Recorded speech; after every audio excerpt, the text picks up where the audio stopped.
No oil chicken, বিনা তেলে পোড়া মশলা বাটা দিয়ে এই মুরগির মাংস আপনার পছন্দের তালিকায় জায়গা করে নেবে, আমি কথা দিলাম। রেসিপি শুরু করার আগে একটা কথা আমি বলতে চাই। এই রেসিপিটা একটা ট্রাইবাল আসামি ফুড থেকে ইন্সপায়ার্ড, যেখানে আমি নিজের কিছু টেক দিয়েছি।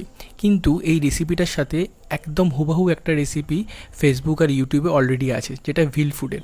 আমি বলতে চাইছি না ওরা আমার থেকে কপি করেছে, কিন্তু ওরা ওই রেসিপিটা আপলোড করেছে জুলাই মাসে। আমি এই রেসিপিটাই সেম আপলোড করেছি জুন মাসে আমার ইনস্টাগ্রাম পেজে।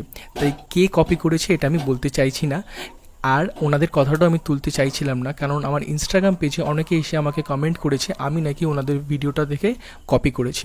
তাই এখানেও যাতে কেউ সেটা না করে আমি আগের থেকে সেটা বলে দিলাম। তো কিছুই না, প্রথমে পেঁয়াজ, আদা, রসুন, টমেটো, কাঁচা লঙ্কাগুলো এইভাবে পুড়িয়ে নিয়েছি একটা জালের ওপর দিয়ে ডিরেক্ট ফ্লেমে। আপনারা চাইলে ডিরেক্ট ফ্লেমে নাও করতে পারেন, এটা স্বাস্থ্যের পক্ষে ক্ষতিকর অনেকে বলেন। তো আপনারা চাইলে একটা প্যানে শুকনো খোলায় এইগুলোকে রোস্ট করতে পারেন।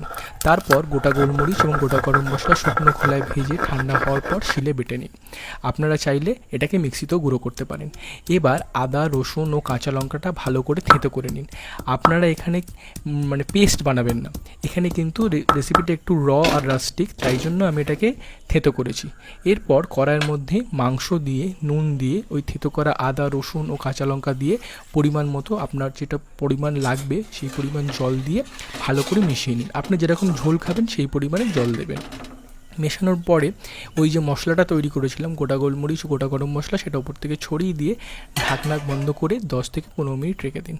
এরপর পোড়া মশলাগুলোকে ছুরির সাহায্যে ভালো করে কেটে নিয়েছি যাতে বাটতে সুবিধা হয়।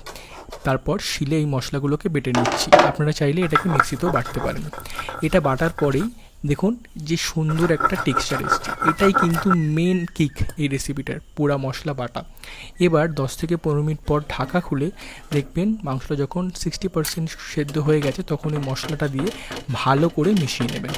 ভালো করে মেশানোর পর কালারটা চেঞ্জ হয়ে যাবে, তখন আবার ঢাকা দিয়ে দেবেন 10 থেকে 15 মিনিটের জন্য। ততক্ষণ ধনেপাতা কুচিয়ে নেবেন এবং সেদ্ধ আলুগুলোকে এরকম ডুমো ডুমো করে কেটে নেবেন। তারপর একটু লেবু কেটে নেবেন। এখানে লেবুটা কিন্তু খুব দরকার, আমি এখানে একটা পাতি লেবুর রস দিয়েছি। তারপর আরও 10-15 মিনিট পর ঢাকা খুলে ওই আলুগুলো দিয়ে, ওই কুচনো ধনেপাতাগুলো দিয়ে, লেবুর রস দিয়ে আরও 5 থেকে 7 মিনিটের জন্য রেখে দিন। হ্যাঁ, আর ওই মশলাটাও দিতে ভুলবেন না, দিয়ে রেখে দিন। অপূর্ব খেতে লাগে, এক কথায় অনবদ্য। দেখুন আমি আরও চাপা দিয়ে দিলাম, 5 থেকে 7 মিনিটের জন্য লো হিটে থাকবে। এই যে ওপর থেকে তেলটা ভেসেছে সেটা কিন্তু মাংসের তেল, মানে মাংসের চর্বির জন্য যে তেল, আমি কিন্তু অন্য কোনো তেল দিইনি। খুবই সফট হয়েছিল, খুবই অন্যরকম খেতে হয়েছিল। এই পোড়া মশলাটাই কিন্তু রেসিপিটাকে আলাদা করেছে সব রেসিপির থেকে। তো আজকের ভিডিও কেমন লাগলো আমাকে অবশ্যই জানাবেন, এবং বাড়িতে এই পোড়া মশলা দিয়ে চিকেনটা অবশ্যই বানাবেন। Till then, tata.